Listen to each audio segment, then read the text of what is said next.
Bonjour à tous et bienvenue sur la chaîne Dans ton film, et aujourd'hui on s'attaque à un film parfait pour la Saint-Valentin, Nuit blanche à Seattle avec Tom Hanks et Meg Ryan, sorti en 93. Et ce film est vraiment parfait parce que vous soyez en couple ou célibataire, vous allez adorer ce film. Parce que je sais que quand on est célibataire et qu'il y a cette date, c'est un peu la loose totale, donc on n'a pas vraiment envie de voir des films d'amour. Sauf que ce film, il est dans la catégorie film d'amour, mais en fait c'est surtout une énorme comédie. Il fait partie de mes films préférés, franchement foncez. Il est beaucoup plus connu aux États-Unis, il fait partie un peu des grands classiques romantisme hollywoodien maintenant. Et ce qui est un peu rare, c'est que les deux protagonistes, en fait, ils ne se rencontrent quasiment jamais dans le film. Ils doivent passer, à tout casser 4 minutes à l'écran ensemble durant tout le film. Et c'est ce qui a posé problème quand ils ont voulu créer le film en fait. Les producteurs et les financiers, ils voyaient pas comment on pouvait faire un film d'amour sans que les deux protagonistes jouent au jeu du « fuis-moi, je te suis » durant tout le film. C'est ce qui le rend intéressant et un peu unique en son genre. C'est aussi un film parfait pour les cinéphiles. Il y a des références à des films dans tous les sens. Notamment au film Elle et lui, qui est un peu moins connu maintenant, parce que bon, maintenant c'est un vieux film,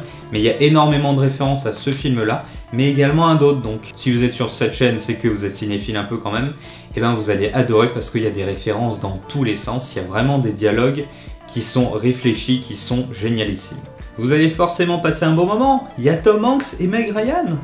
Il y a Tom Hanks. Et lorsqu'il est sorti, il a vraiment cassé la baraque. Il a eu 2 nominations aux Oscars, alors qu'à la base, c'était quand même un film à petit budget. Puis demandez à votre mère, je suis sûr qu'elle connaît ce film. En tout cas, moi, c'est ma mère qui m'a conseillé de voir ce film à la base. Pour le rôle de Meg Ryan, à la base, il pensait à Kim Basinger qui a refusé le rôle parce qu'elle trouvait que le script était vraiment trop mauvais. Et elle avouera par la suite que c'est un de ses plus grands regrets. C'est un film aussi qui reflète très bien son époque avec les coupes de cheveux, les téléphones, la radio, car la radio à cette époque était beaucoup plus importante qu'aujourd'hui. Il y a aussi l'ancêtre d'internet qui est montré, comment on l'utilisait à l'époque, donc ça aussi, ça fait partie des petites touches qui sont vraiment intéressantes à voir, parce que c'est complètement un autre monde en fait. Et ce qui fait la force de ce film, ce sont ces personnages qui sont tous extrêmement bien écrits. Ils sont même limite poussés au ridicule, mais je vous dis, c'est une comédie, ils sont tous très attachants, ils sont très bien écrits. De toute manière, tout le film est très bien écrit. Je crois que je l'encense trop en fait, ce film. Il y a vraiment de l'humour dans tous les sens dans ce film, mais également des thèmes plus profonds comme la perte de l'amour de sa vie et comment gérer ça tout en s'occupant d'un enfant de 8 ans. Mais aussi l'évidence quand tu tombes enfin sur la bonne personne.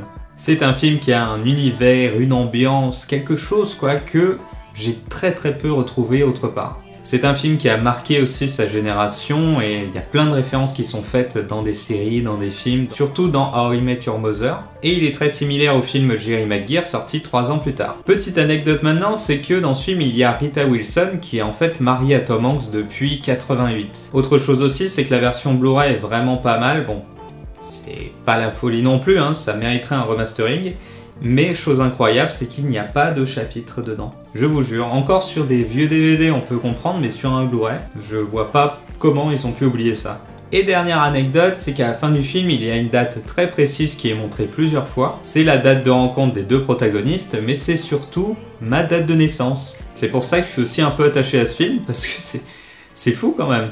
Et je trouve ça plutôt cool. Alors cherchez pas à savoir, prenez-vous une bière, une pizza et lancez-vous dans ce film mythique. Et revenez directement sur la vidéo pour me dire ce que vous en avez pensé en commentaire. Et comme d'hab, le pouce bleu, la cloche, et je vous dis très bonne Saint-Valentin, ne déprimez pas trop si vous n'avez pas de copine. On est tous ensemble, on est là, on est là.